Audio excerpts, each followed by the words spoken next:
Hi, everybody. It's T Falcon Napier. Welcome to the Oracle of the Self. This is coaching call number 50. And so I think this is a wonderful opportunity for us to look at what we've accomplished up to this point, see what there is that we need to do as far as the strict content of the Oracle of the Self is concerned, and then talk a little bit about what subjects you guys might want to have this kind of, I don't know, look at for a while. And so, so that's what we want to accomplish today. I want to do a little check-in just to see if we feel like we're ready to move on with this. And so what you see in front of you, you should be able to tell me, what is this diagram you're looking at? ChangeGrid. ChangeGrid. Hey, ChangeGrid, Linda, you don't get to answer. Okay. Linda used to do this all the time. Linda would go with me on lots of speaking engagements early on. And so I always trained by asking questions. And so I'd ask a question, and Linda instantly, being the perfect student, would blurt it all out. Remember that, dear? I sure do. Yeah. So I always said, no, you got to count to at least three before you know the answer. All right. So, yeah. Okay. It's the change grid.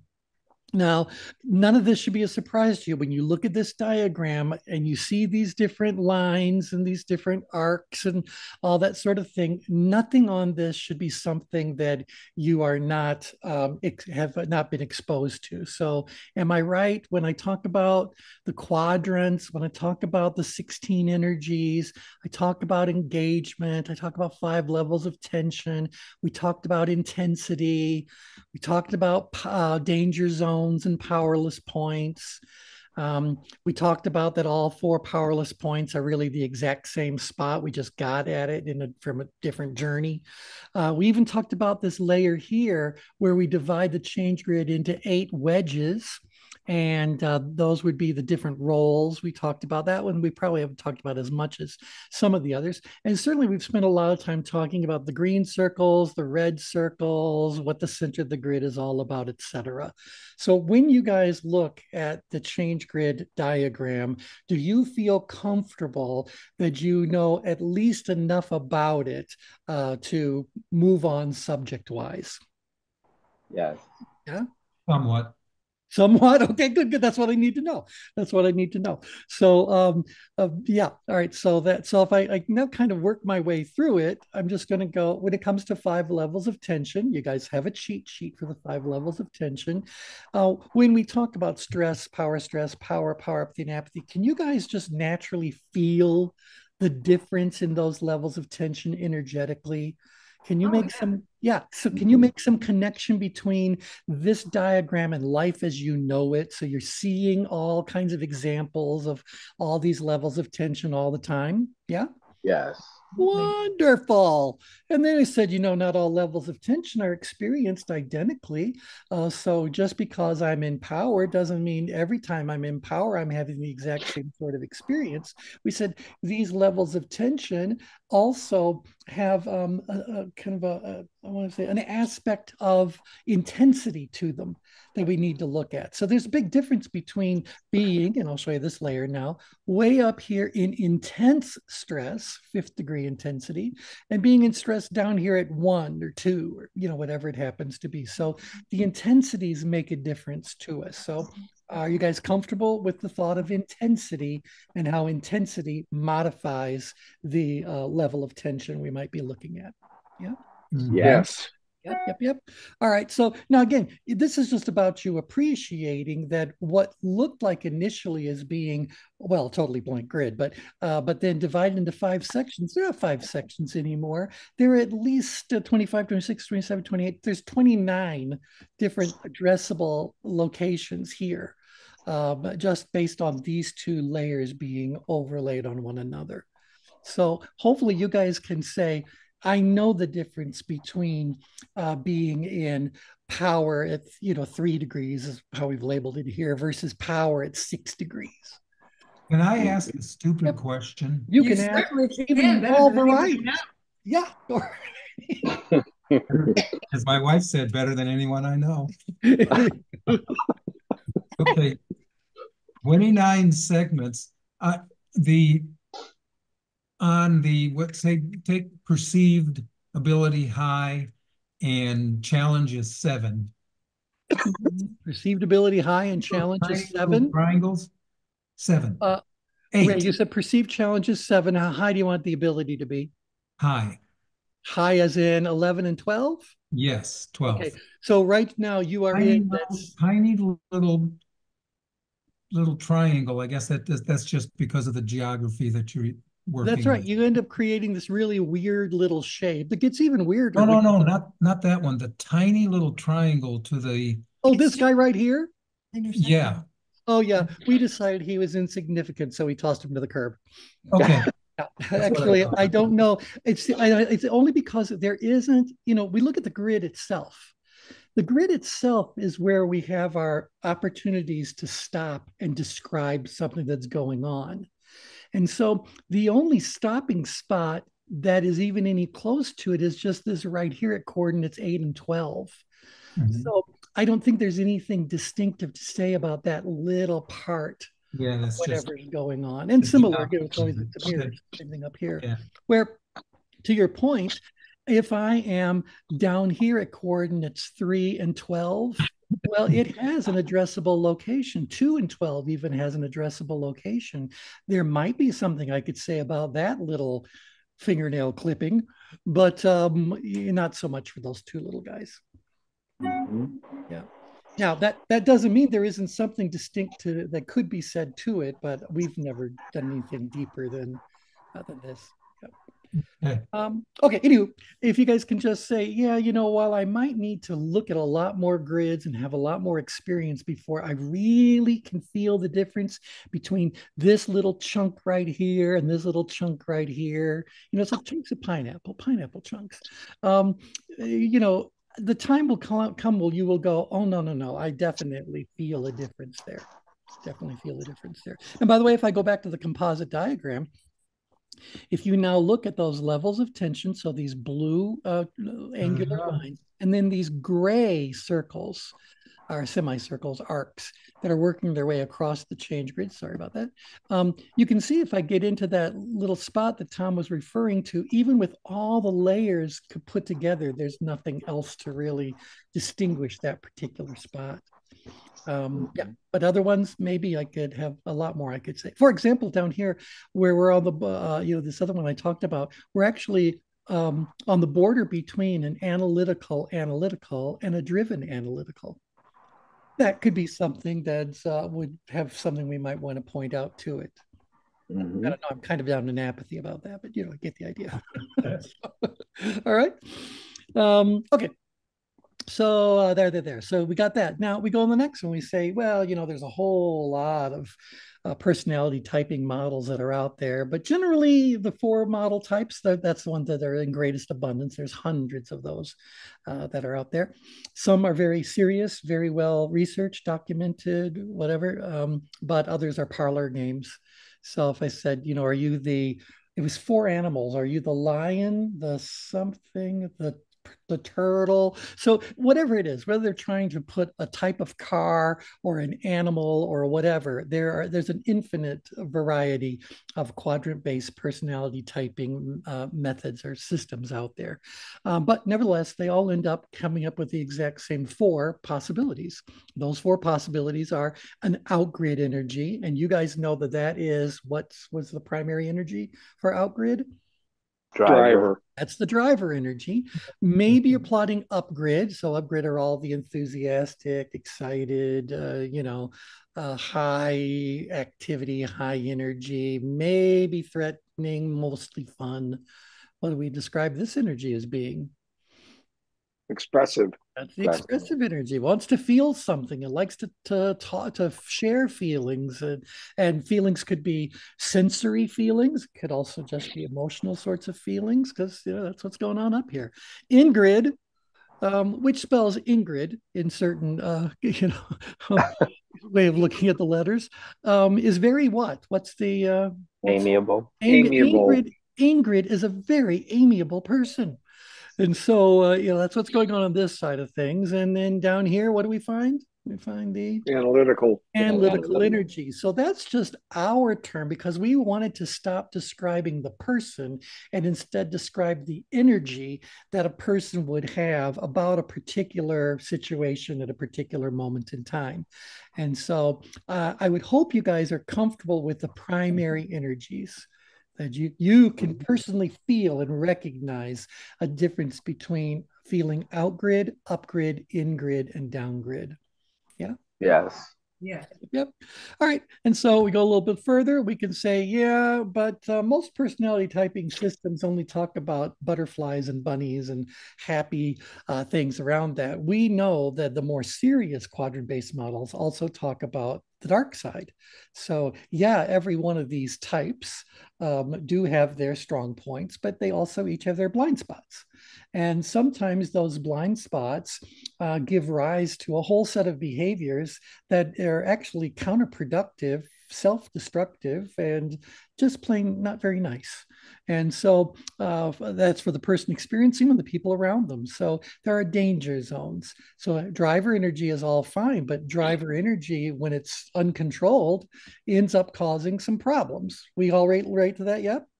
Yes. Yep, we Yep. talked a lot about that. And upgrade, we know the person who's that far upgrade may be in literal physical danger. And so, that's a very different energy than just being upgrade or being expressive. This is the expressive, expressive, expressive.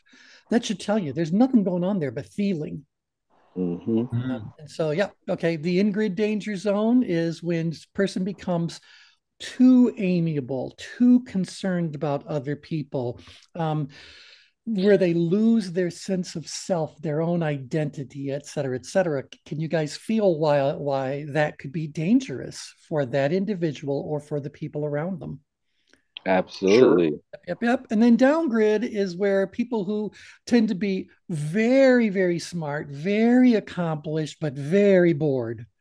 And so as they develop this skill, the aptitude, they have the proven track record, they've encountered every sort of thing, it all becomes increasingly routine. And maybe for a good period of time, we can say, I like my routine. This works for me. I am a person of habit or whatever. So give me processes and procedures. Give me a YouTube video. I'll figure it out. There's a lot of good stuff that happens down here. But is it also possible that you can be so far down grid that you end up doing really nothing? You just become a lump, So it all becomes so routine, so predictable. So bored. Yeah. So bored, ambivalent, physically tired. Brian could tell us what's going on here neurotransmitter wise, but it certainly isn't anything that's causing you to move. It's just that whatever. So yeah, Brian, at some point in time, tell us what's the neurotransmitters when we're all just sitting around like a blob. Yeah, you're overwhelmed with serotonin, like you're way Serotonin? Serotonin, yeah. yeah, you're quite calm, like really, Yeah. but you're taking it to the nth degree Yeah. of calmness. There's GABA also, these are inhibitors as opposed to excitatory kinds of neurons. Okay. And GABA is associated with learning, is that right? GABA, that's acetylcholine. GABA is Acetylcholine. a muniburic acid, and it's a calming thing. Like they take it for even supplements Yeah. to like calm the nervous system down. Yep. Yeah, so it's an inhibitory neuron. All right. And so how dangerous is it for someone to get trapped down there for extended periods of time? Yeah, they're just not going to pay attention to all the, like literally the pink elephant in the room. Yep. You're just You not won't going to even see really. it. Yep. All right. And so am I correct when I say I think you guys understand that each of these energies taken to an extreme becomes problematic? Yep. Yes. Yeah. Yes. Do you feel you are able to recognize it in yourself and others? No. Yeah. Yes. So Yeah, this now exactly. This is what the oracle of the self is really all about. Are you able to recognize when things happening in the world around you, and then in turn in your internal environment, are impacting your energy and moving you to areas on the grid which may not be serving you? It's still not easy though. Oh, no, no one ever said anything. I You know, remember a human pops out of a womb, and if it wasn't for other humans, what's it going to do? So right, no one said it's right. a cat. there you go. But you Yeah, would think, like, with that kind of mastery, and that's the danger of that, being in apathy too long, you start tolerating things, and then the things you tolerate, there is no change. Because, like, when I was on that retreat, 7 day silent retreat, and just being left with my own thoughts, that was quite um, interesting to fill up journals in terms of how I've grown, in yeah, terms of the frames that I look at the world. Um, is interesting to review that, yeah. because there was a lot of stalemate, and like seeing Right. things a particular way just because that's been the prevalence of my experience.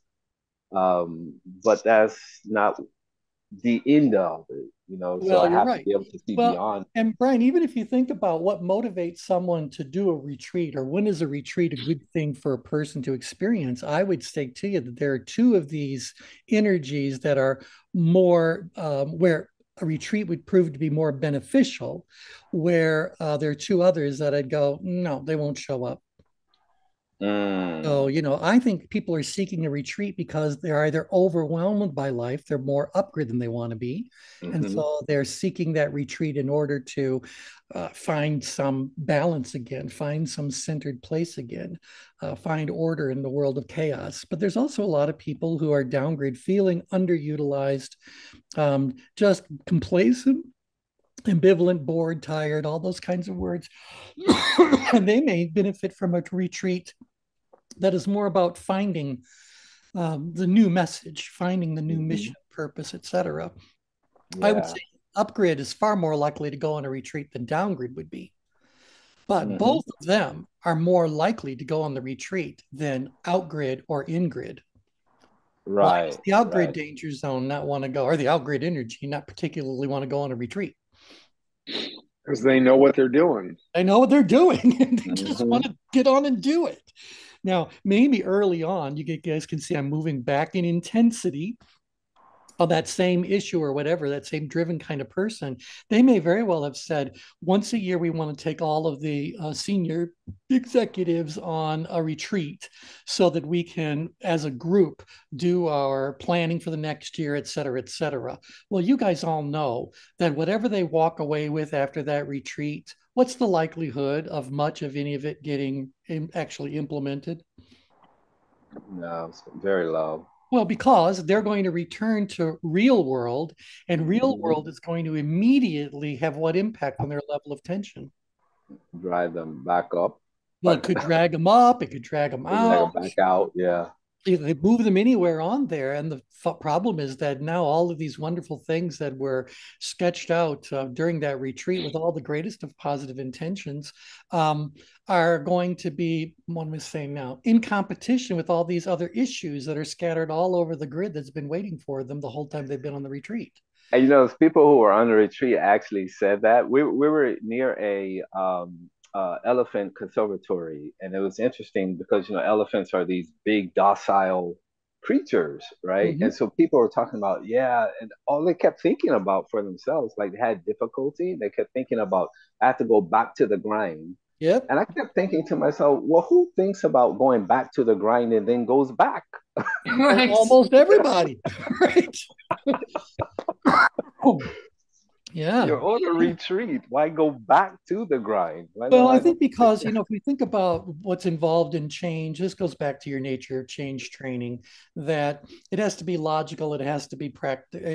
Okay, the requirements were number Feasible. one, it has to make sense. There's a logical Right. element. The second one is feasibility. You have to have the resources necessary. And the third one is you have to have enough tension to compel you to do that. So that's our little matrix we did in the nature of change. I think that when people are at a retreat, logic can really have deep exploration happen to it. And I think when the tension element comes into play while they're at the retreat, by the end of the retreat, their level of tension is very high about following through and getting this all done and all excited, kind of expressive driver feelings about what the future will look like when they take this beautiful plan and go back and implement it. Unfortunately, that third variable, feasibility, is going to come into play. These individuals who are at the retreat, the feasibility is all about resource availability and ability to tap into those resources. They only have so much time.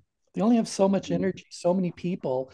And can they really lead there and say, yes, we are fully invested in this. We're going to, no matter what, dedicate all the people, all the time, all the money, all the whatever that is involved in whatever that plan is. So I would say to you that I think we understand why those kinds of wonderful plans don't ultimately get as thoroughly implemented as they could. This is Yvette. Yes. Hi, Yvette. Hello. Hello. Yes. Hi, Yvette. Hi there. Hi, Yvette. Hi, Yvette. Hi, Yvette. All right. So we're just doing a review of the different layers. And so we all kind of know the danger zones are danger zones for a reason. Now, a little further in your training, you guys also learned that those four danger No, not at the moment. that those four danger zones are actually physically adjacent to one another. And so if we take the outgrid danger zone and we show its alignment with the others, you can see how a person who's in that danger zone doesn't move through the healthy parts of the change grid on their way to a different danger zone. So I'll say that again. When you are in any one of these danger zones, you do not have to travel through healthier regions of the change grid to get to a different danger zone. Right. Now that explains how it is that people who are outgrid, and here we're seeing the danger zone, aggressive, demanding, manipulative, unsympathetic, intolerant, dictating, exploitive. It is not at all surprising to find this person when they feel that they are under a threat, when they feel like they've been exposed, et cetera, don't be at all surprised to watch them instantly move upgrid and become very angry and obnoxious and reactive and haphazard. And when they realize that creating more chaos isn't really going to fix anything either, now you're going to watch them move over here to being avoiding. They're going to present themselves as being the victim of what's going on because they're not understood, et cetera, et cetera. And when they realize that's not going to work, they're going to end up downgrid, being remote, moody, negative, lethargic, lackluster, et cetera. So it shouldn't surprise any of us to realize that just by looking at the behavior of humans, we know that they do not go through healthy mindset on their way to a different set of unhealthy mindset. Yeah, does this resonate with you guys? Yes, absolutely. Yeah. Been And a so lot of that today. you see it everywhere you go. It really Exactly. you go back. It's all just about this idea, or what I would say is the important learning from this is that people that are in an unhealthy mental state do not access healthy mental states on their way to a different unhealthy mental state, right? Their only way out of this situation is to get out of these danger zones altogether. And that's real work.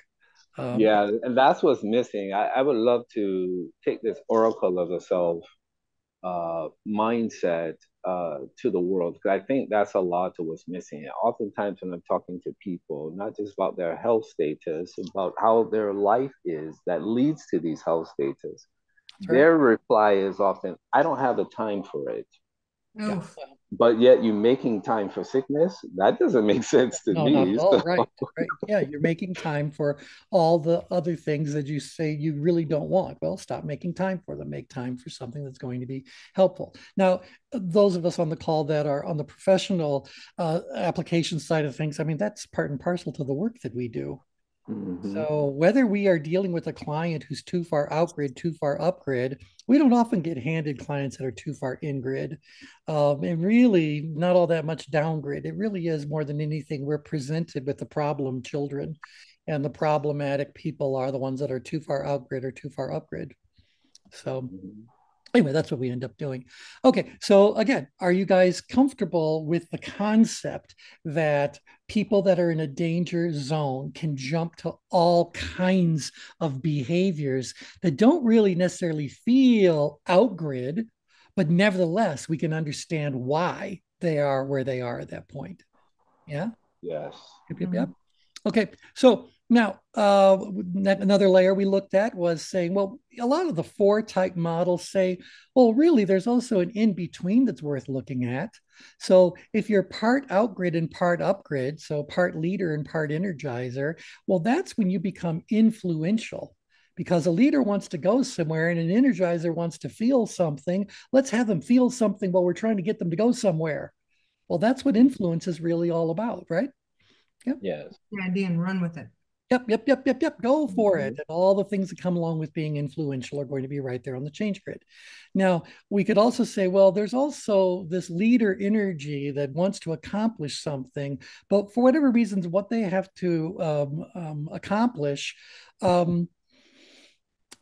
is something they need to learn a lot about. And so this combination of the leader and the thinker energy. So the thinker has been thinking. They've realized something, they understand something, and they either join forces with a leader or they turn on a little bit of leader energy and say, somebody needs to do something about this. And that starts sounding like that advocator. Ultimately, we have to move it further upgrid and outgrid for anything to happen. There's a lot of stuff that gets advocated for that doesn't lead to any sort of meaningful change, right? Mm-hmm. Yeah. Yeah. And so Right. ultimately, we need that leader. And by the way, we need that leader to start influencing others. So this whole thing, this is where change is actually occurring. Change is actually occurring. Now, on the other side of things, we look more about the supportive kinds of roles because every leader, everyone who's out there trying to accomplish something does need support. And whether that support is being provided by other people inside of their own organization or they join forces with some independent service provider, they need to have stuff done in order for this outgrid stuff to have any chance of happening at all. And so if I'm more of a follower energy and I understand what's being done and why it's being done, that would make me a very effective administrator. So, not particularly challenging, but it needs to be done. It needs to be done well. So, the thinker all by themselves would end up being too bored to do it, even though they have an even greater level of ability. That's not something that they would really turn to do. But that administrator energy is the right one for there. And then between a follower and an energizer, or we talk about an in-grid amiable or an up-grid expressive, that's where that helper energy comes into play. The helper energy is basically saying, look, I don't really know a whole lot about what's going on, but I know enough that I want to be of some service to what's going on. So they're kind of being inspired a little bit by that energy. So can you guys kind of feel the difference between the four main energies and these four kind of in-betweeners? Yes. Yeah. Yep. Yeah. All right. So that's what 8-type models are really talking about. For this to become a 9-type model, all you do is say, let's talk about this person in the exact center. What if they were the perfect blend? Or if I go back to the 4 quadrants, what about this person right here? Turn a 4-type model into a 5-type model just by describing what's going on at the middle of what's going on. All right. So all right. Now, again, today is really just about me checking in to make sure you guys are comfortable with what you know so far so we can get into more hardcore application of this. And so, all right. So then the next thing we looked at was, well, if we can divide it into 4 quadrants, we can divide each quadrant into 4 subquadrants. We can have primary energies, secondary energies. Good grief, we could even have tertiary energies. We could even have combination energies. The possibilities, I was going to say are limitless, but really it's 169 possibilities. So, yeah. And so hopefully you guys can say, look, I know the driver energy. I know what it looks like, feels like, sounds like. I get it. But not all driver energy is the same. Sometimes drivers are particularly driven drivers. Sometimes they're expressive, sometimes they're more amiable, sometimes they're analytical, sometimes they're balanced. So, can you guys feel or recognize in yourself or in others the difference between an expressive secondary energy, a driven, an analytical, or an amiable secondary energy? Yeah? Yes. Yeah. I think so. Okay, yeah. Now, again, it gets better and better the more ChangeGrid you read. And certainly that's going to hold true all around it. So we can have our little 16 types. And then we did talk about engagement rings. So that the more outgrid you are, the more driven you are, the more likely you are to be on some sort of a path that leads to some sort of destination of your own choosing. So you're not reacting to something which would be upgrid, and you're not dragging your feet and what do I say, superficial compliance. Fine, I'll do it. You're actually in it to win it. You're actually in there doing this kind of stuff. Well, we talk about this as being the levels of engagement or the engagement rings. And so, in order for someone to even ever do anything, they first have to have an intention to do something. So, what levels of energy, what areas on the ChangeGrid are stimulating us to formulate intentions about doing something? And what came before that? It was this awareness. There's a whole lot of awareness here: hyper awareness, moderate awareness, downgrid awareness, upgrid awareness. But point is that until someone becomes aware of something, can they even begin to formulate an intention? Right. No. Definitely can't. Yeah. No, I mean, they can, at least not consciously. There might very well be Right. things going on. Not a meaningful one. Yeah, well, exactly. And this is the whole thing. They're going like, I am now aware of this, and now I'm going to formulate an intention. The moment I formulate an intention, I'm doing something that is more internally driven. And so now that intention is really lovely, but sooner or later, that intention has to give rise to actual behaviors. So you have to start to do those things that need to be done in order to fulfill that intention, right? And so engagement, you got to be doing the things that really need to be done. And then ultimately, execution is really just a very final form of engagement. So when you execute something, well, you kill it. And so whether you have finished the project altogether, you won the contest, you did whatever, the race is afoot and there you are running it, you're executing, you're doing those final things that are going to make or break the particular outcome. Now, we do use the word execution because most of execution, if you think about it, is in the danger zone. And so that definition of execution that means to kill something is very much happening. If I look at these words that are in the outgrid danger zone and I see aggressive and demanding, dominating, vengeful, violent, demeaning, argumentative, do we think that execution might be killing something in this regard? Yeah. That's what that looks like. That's what this really is all about, and whether they're killing opportunity, they're killing relationships. They might be killing the deal because sooner or later people are kind of going like, I don't want to hang around with this lunatic, So we get people in the boardroom that are a little bit too aggressive. Don't be at all surprised if no matter how successful they are, the aggression is going to scare certain investors away from that. Just to say they're a lawsuit waiting to happen. Right? They're a huge scandal waiting to unfold. I don't want to put my money where that scandal is going to unfold.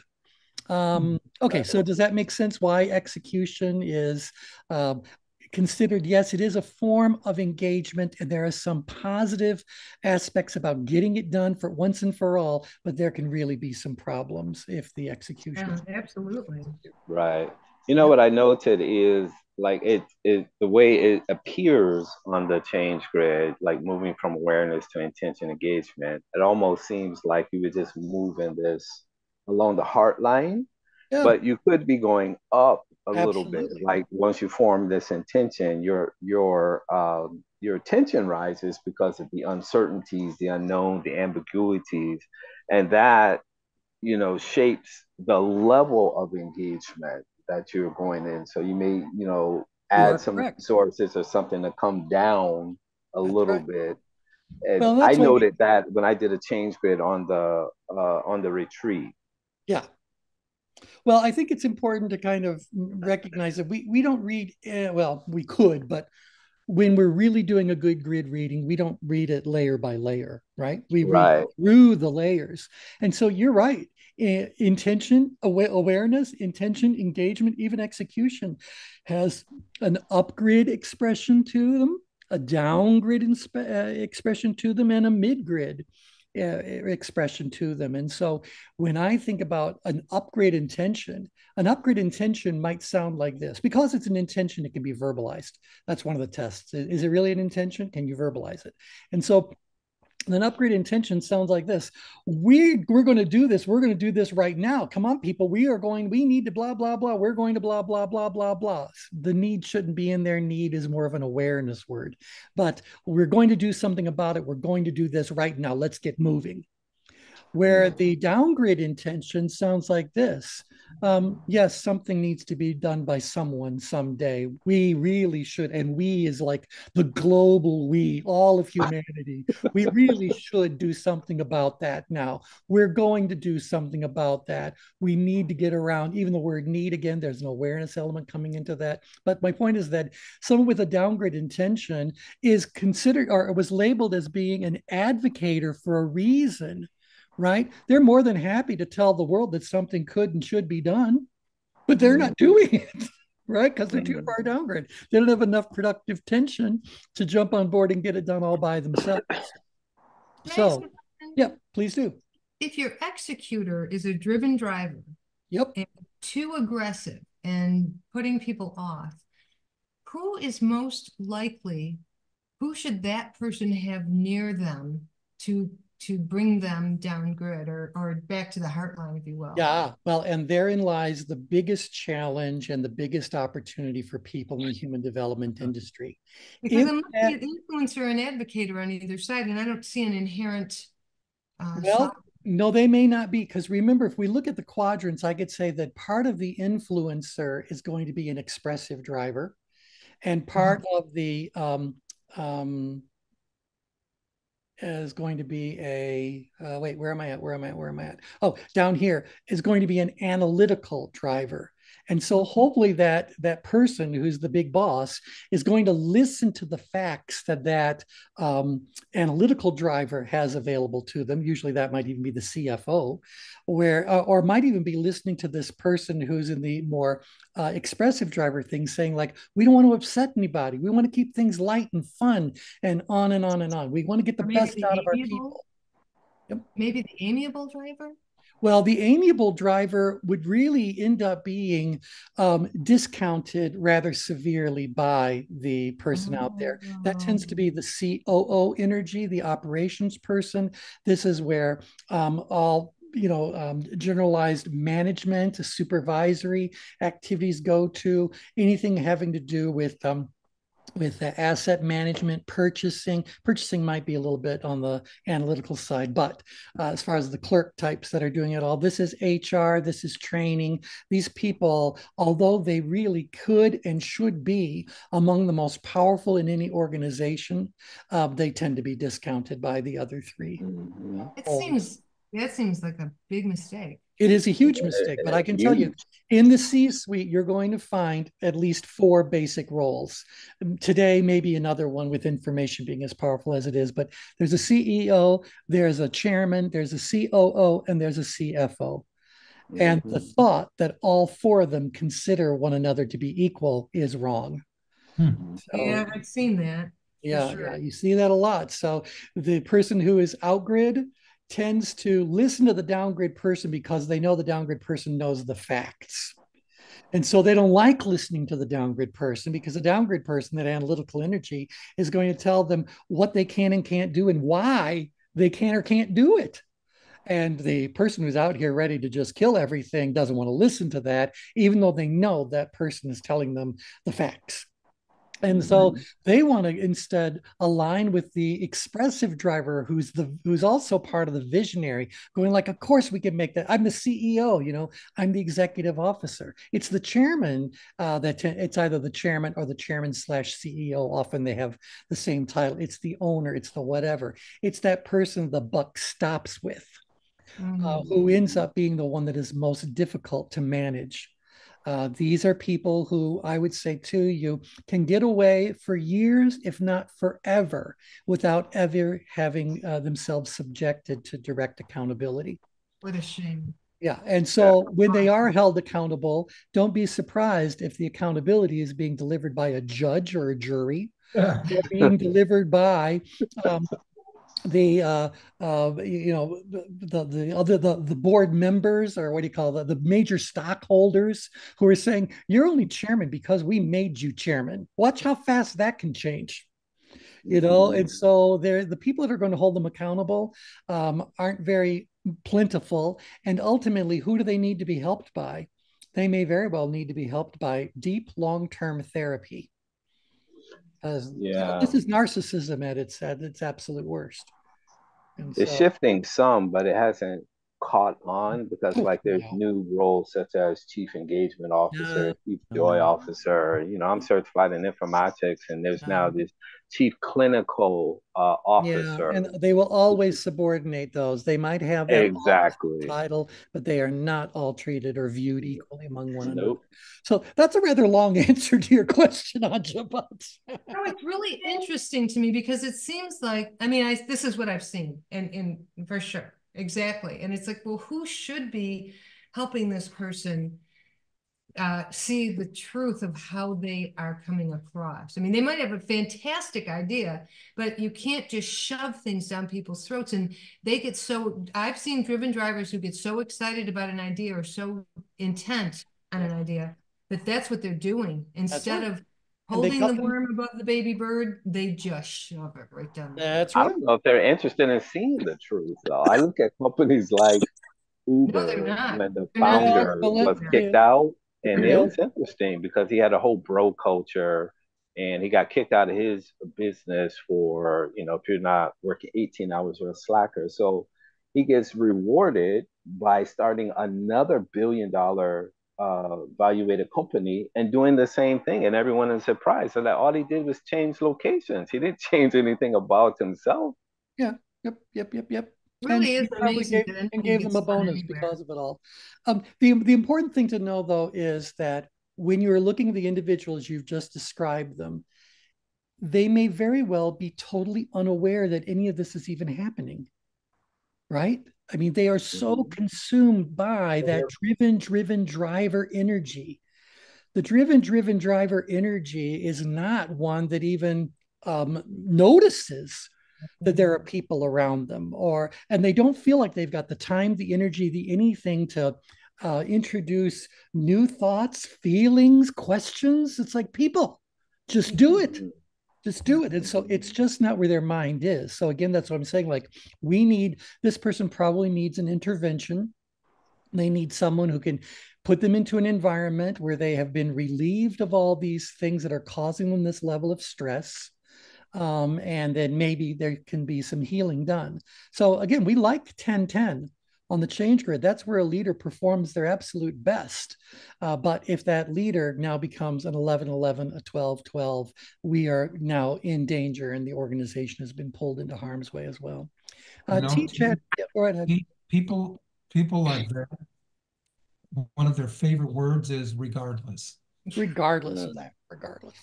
Yes. Yes. Yeah, they'll say, well, put you in a meeting, and they'll say, people, we're doing ABC, and we should not be doing ABC. 3 of us raise our hands and say, but still, we got our notes from our last meeting a month ago, and we all said that ABC. Well, regardless. Yeah, right. We can't just wave your hand and have that go away. It's part of reality. You can when you're so tuned. Yeah. That's true. So T chatted over to everybody. I think you can all see this. No, that went to host and panelists. She says that in the Navy, the strategist respects the tactician. They need to respect each other. There must be at least one of each in the top 2 positions. Mhm. And so, How this is rarely what it's that all happens. about. For that C-suite to be fully functional, it needs to have that sense that, yes, we each have our own area of responsibility, but all four of us are equally necessary to make this thing work. Mhm. So you want to know how fast the company can come to a screeching halt if operations stops doing their job? Yeah. Hmm. Yet operations is the one that's kind of discounted the most. Yes. Absolutely. In Yep. our library, there's a new book just published. It's called The Summer of 1876. And it's a description of the huge things that happened that summer in our country. One was the creation of the National Baseball League and the invention of the curveball. The other was the murder of Wild Bill Hickok. Hmm. The other was the rise and fall of the Jesse James Cole Younger gang and them being in their shootouts. And the other was Custer's disastrous Performance, mission right? Yeah. corral the Indians. And when you read the story about the three commanders of the wing of soldiers who went out to find, we could plot them on all of this, Yep. find out where all of them were. They were just effing up everything they Oh, did. yeah. Yep. And again, this is to me one of the things that the ChangeGrid can be very useful for in helping understand historical events and how they unfolded. Because when someone conveys to us part of history, we all know that we're being given a few pages, maybe an hour's worth of insight into something that took years to actually occur. So if we can now apply the ChangeGrid to process it and say, well, this is because they were here on the grid and that made sense. Then they did blah, blah, blah. They could have, should have, would have done blah, blah, blah. It would have turned out differently. And so I think that the ChangeGrid can be very, very useful as a post-mortem for really understanding how things turned out the way they turned out. Absolutely. Okay, Our anyway, personal history also. well, there you are. Absolutely. See, it's there. That's why, I think it's important for people who are learning the Oracle and learning how all these principles apply to themselves. It's great that they also understand how these apply to other people, apply to other things outside of them. But the whole point of the Oracle is, can you recognize when this is happening inside of yourself? Mm-hmm. Can you recognize when you have awareness and you might have even started to formulate an intention, but you haven't followed through and done anything yet? Right. So Yes, yeah, and then or you jumped into being engaged and executing on something because you really weren't aware of some stuff that you could have needed to be aware of before you formulated it. It's like the awareness and intention steps were just jumped over into engagement. So sometimes people are in a big hurry, and as a result, they end up wasting time, resources, etc. Because they just Well, you could also relate that to walking down the path way too fast. Yep. Yeah, it's walking the path of self-discovery. It's not running, it's walking. So that's interesting, Linda. Yeah, that's a good one. Yep. So to that point, like T, what's I always your... like Wait, I go always ahead, like the Linda, and then example, Brian. I always like the example that T gave of the Christmas path. T, you want to tell what the Christmas path is? The Christmas path? Yes, Oh, so yeah, instead of white, green, black, red in that order. Yeah. When we talk about what happens when you jumble the order of the activities, some people start off with Christmas colors. And for them, it's all red and green. So red is they have this feeling about something. They get excited about it. So they have this vision, this blah, blah, blah. And they immediately then start to put together what they want out of the whole deal. So they have this feeling. It leads to this growth of this goal, this definition of a desired outcome, and then they move right on to the yellow step. They start to implement sorts of things, so the feeling leads to some sort of intention being set, leads to some sort of solution being put into place, and then people go marching down that yellow brick road and find themselves slamming face first into obstacles. that had been there all along if they had only done that. So yes, to Linda's point, one of the things I said in my program on it was that you're in trouble if you start with Christmas colors because there is no Santa Claus. So, yep, sooner or later there's going to be Virginia. a revisit to awareness, and then we're redoing that. Okay, just one more layer, and then I want to let you guys see what the next little part of the project is, because I'm giving you guys some homework and requesting that you guys come back to me with a little bit of feedback. But we know about the whole level about balance. And we've been talking a lot about this, particularly in the Oracle. The goal of the Oracle is for you to be able to live inside your green circle. Yeah, it'd be great for you to have moments of being in the exact center, maybe even cultivate certain practices that support you in doing all that. But the whole point of the Oracle is for you to get inside your green circle and live inside your green circle. But we know that a lot of times life is happening and that pulls us out of our comfort and instead into this second degree imbalance, if you will, where now we have to take who we are and deal with whatever it is that's happening. So whether it's an outgrid issue or an upgrid issue, downgrid, ingrid, wherever the issue happens to be, I got to step out of my circle to deal with it. But when I take care of whatever needs to be taken care of, I now get to return to my green circle, and my green circle gets to be enriched because of whatever it is I learned out here, or I did out here, I changed out here. You get me? So the reason why we can't just stay inside our green circle because life keeps happening. We need to live with life. We need to interact with life, and then gain whatever the benefits are that effort brought us. So move us back in. We certainly don't want to be in the danger zone.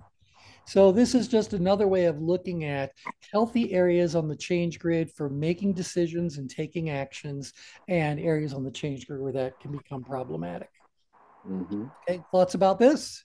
No, it just makes sense so that you do want to get that excitement. You do want to have some, enthusiasm about something, but you want to bring yourself back. You want to help people too, and you want to bring you want to do living life. This is where life is lived and all of its, wonderful and terrible aspects. It's where life is lived. Well, there is a certain sense of satisfaction, fulfillment, excitement that can go along with that. Although a lot of the stuff is just plain necessary minutia. You got to do your taxes. What a fine, whatever. But hopefully it'll enhance my interior green circle experience. Okay, and we did talk about how you can overlay any 2 or more layers of the change grid if you want to help flesh out your understanding to a new level. Why don't we say, well, you can be a leader, but there's a difference between being a leader inside of your own green circle, being a leader out between the green and the red circles, and being a leader outside of there. We've already talked enough about what happens outside. That's all danger zone, even though the shape is slightly different.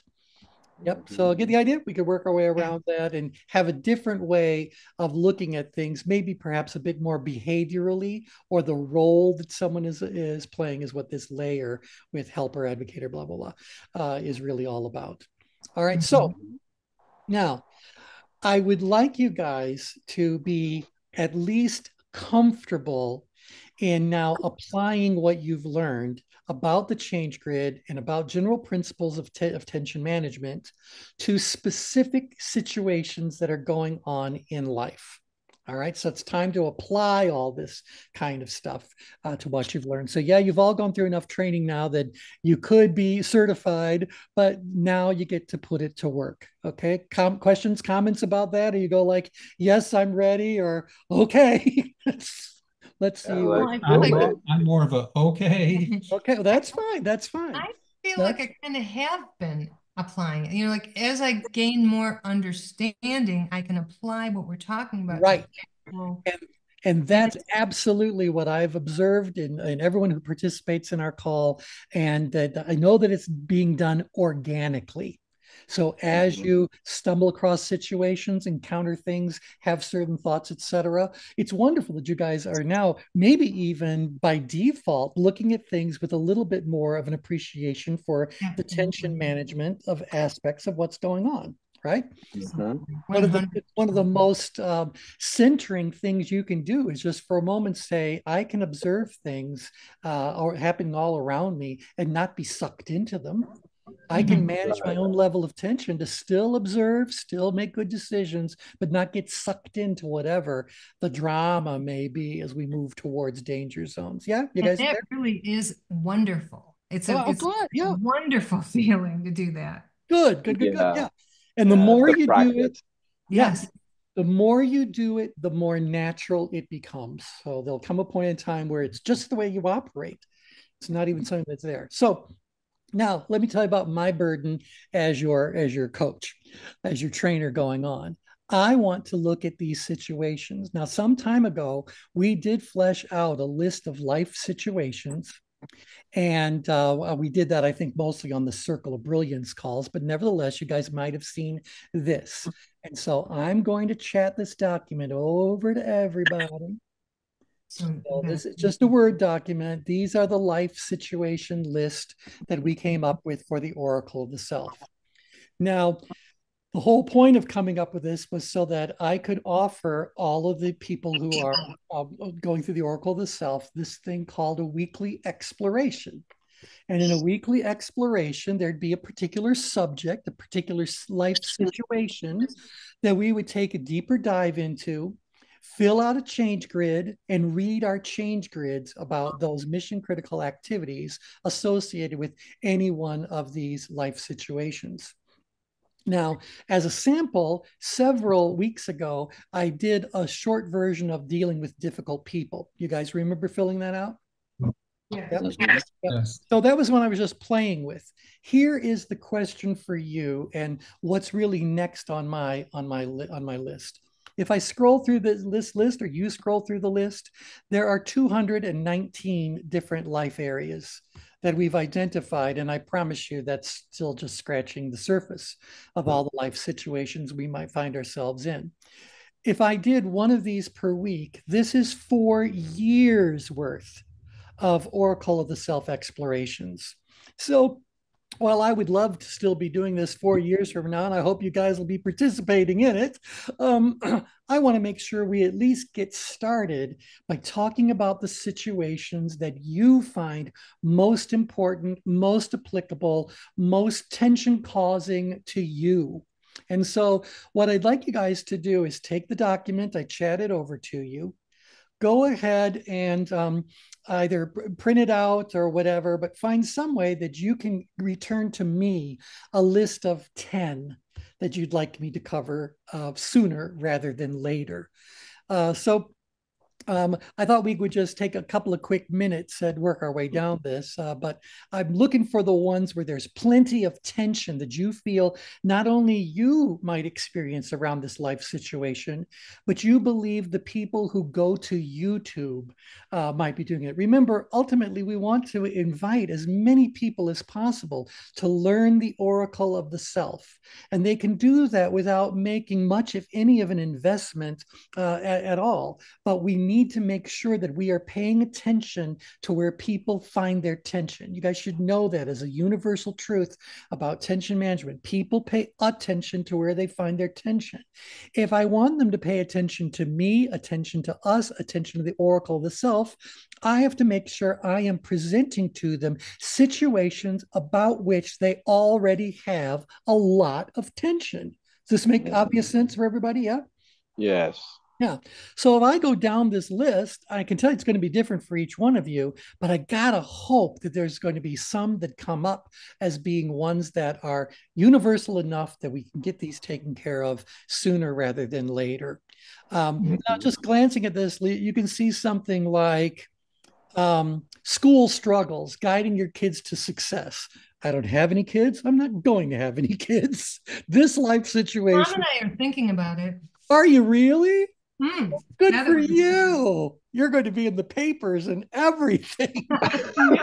So, yeah, I don't think anybody who lives in this community should have children other than the furry kind we can get at the Humane Society. Well, they can't live with you, so it's a win-win. It's a problem. And there's no schools. And so what are you going to do? Win-win.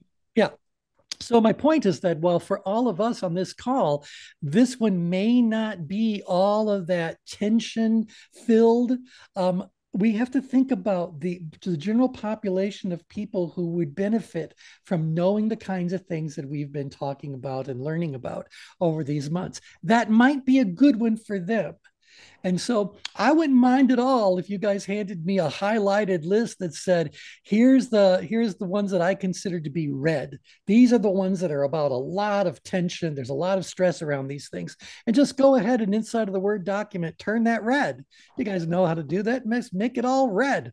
And maybe it's something you go like, well, it's important. Maybe I'll give that one a yellow, like this one, aging parents, the navigating the elder care maze. For many of us, that's has been a big deal. Oh, I wouldn't use bright yellow. Use an orange if you can, or whatever, so we can read. You get the idea? Work your way down. And by the way, if it's one that you think doesn't need to be dealt with, for any big reason, maybe that's going to be green. So let's see if there's one for that. I don't know. Most of these feel more than that. Okay, you guys get the idea, though, right? I'd like you to just go through these list of life areas and see if you can tell me 10 that you think are really, really important for people. Do you mind emailing that? I'm not seeing it in the chat. I'm not sure if it's because I'm on my mobile phone or Yeah, it not. might be, but I don't mind. I don't mind emailing it over to you guys at all. If that's Okay. easier for you guys, but I'm going to chat it over again. It should just appear in the chat window with all the other Yeah, chat. I thought so because I'm looking at Yeah. the chat window, It but I might be don't see something that it. doesn't happen on the mobile version of Zoom. It did before, but I'm still in South Africa, so they're having So the internet problem is, challenges. you then. Yeah, I think the problem is me, or Okay. problem is the government. Yeah, there you go. Where is he on the grid? Right. Right where it should be. There you go. So Yeah. anyone have any questions, comments, thoughts about this? I mean, am I right? You don't want me to just start with number one. And by the way, the numbering is arbitrary. The order is random. So that doesn't really matter. That just gave us a way to refer to things more easily. But you guys agree that I don't just want to start with number one and work my way through the list. Although number one's pretty good one to start with. Well, and I Yep, wouldn't do it that because is. I have created a more expanded profile. Remember, I said that was our little test version. So I do have a full one ready for that to go. And we would be introducing that. I'd probably send you the link later on today or tomorrow to fill Did you out. make this list up or you had the what do you call it, chat thing make it up? No. This is something that we put together long ago with all, I think we were at a retreat for ChangeWorks professionals. And I was just saying, what are all the different areas you've asked to talk about? So topics you've asked to talk about, issues you're dealing with your clients about, things that you hear in the media or when you're at one of the trade shows or whatever that might be there. And so I would say at least 150 of these came from that. And then, yeah, I did say, well, Chat GPT, all I know is the first few words, like economic uncertainty. And then I said, can you give me a few words past a colon for those to make it a little bit more of a title? So Chat GPT was employed for this back half. And then when they finished that, I said, while you're at it, give me another 100. And so it gave me 219 total. So Some of these are very prevalent in the digital, the career burnout. All of these are like really top of mind things that people are experiencing. Well, The you're right. remote work, all these things that I just seen on the list here as I'm looking at it here. Right. And let me send you guys another little document, and I'll try to remember to email this one as well. But this conversation didn't start with life situations, it started with life areas. Oh, And we like the wanted to wheel come of up life thing? like the wheel of life. And so we Ah, came up with, I said, well, how many spokes do we want to have on our wheel? Generally, people stick with no more than 12. But anyway, I could scroll this over, but you guys can see enough. So physical well-being, mental health, these aren't situations, these are areas And these life areas could have all kinds of situations underneath each one of them. So the goal, as I was building this out, was to say, all right, we've always worked with 25, 26 different life areas. So what would be some of the mission critical or some of the situations that would happen inside of each one of these? And so, because yeah, I don't think that we could do a good job of talking about a whole life area for anything other than screening purposes. Ultimately, we need to break the life area down into the situations that would occur in that area of life. Okay. All Very right. nice. So anyway, let me just kind of finish off. I would very much appreciate it if you guys would simply go through this Word document. You can highlight it if that's easy for you, or you could just cut and paste the ones you really care about. But I would love to know that any of the life situations we talk about are ones that you guys really want to talk about. So let's not worry about what's left in year 3.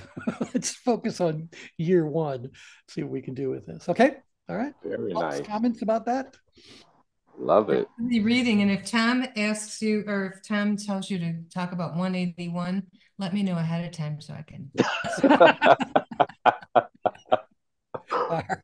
You said which one? 181? Change his mind on that one. Wait, which one did you say? If he wants 181. Divorce 180. a 180, dating after divorce, finding love anew. I'll tell you though, that topic could very well be. I have not had an interest in another woman since Thursday. Since Thursday. Well, wow! I can't believe the strides you're making. We celebrate that. You go to a get together. They happen a lot here in Sun City West. It's all new people, and you meet someone, and your wife comes over and says, "So, how are you doing, Tom?" "I'm doing good." So Tom's a recovering alcoholic drug addict, and Tom, you haven't touched heroin since Thursday. Oh, well, actually, since you got out of your third time in prison. Yeah. Come on, yeah. Let's build the story. Okay, anyway, we get where it's all going. So again, if you guys will just take a few minutes to scan over this list and tell me which ones you'd like me to focus on, that's exactly what I'll prepare for the next call. If you guys are in agreement that dealing with difficult people is probably going to make the list, then that's the one I'll make sure is fully ready for you guys to experience next time. Yeah, that's at an extreme in today's time. Like literally an extreme. I think so. All right. Well, thanks very much for joining in. We will talk again very soon. Bye for now, everyone. Thank you. Double donuts. Have a good day, everyone. Thank you. Bye. Bye. Bye.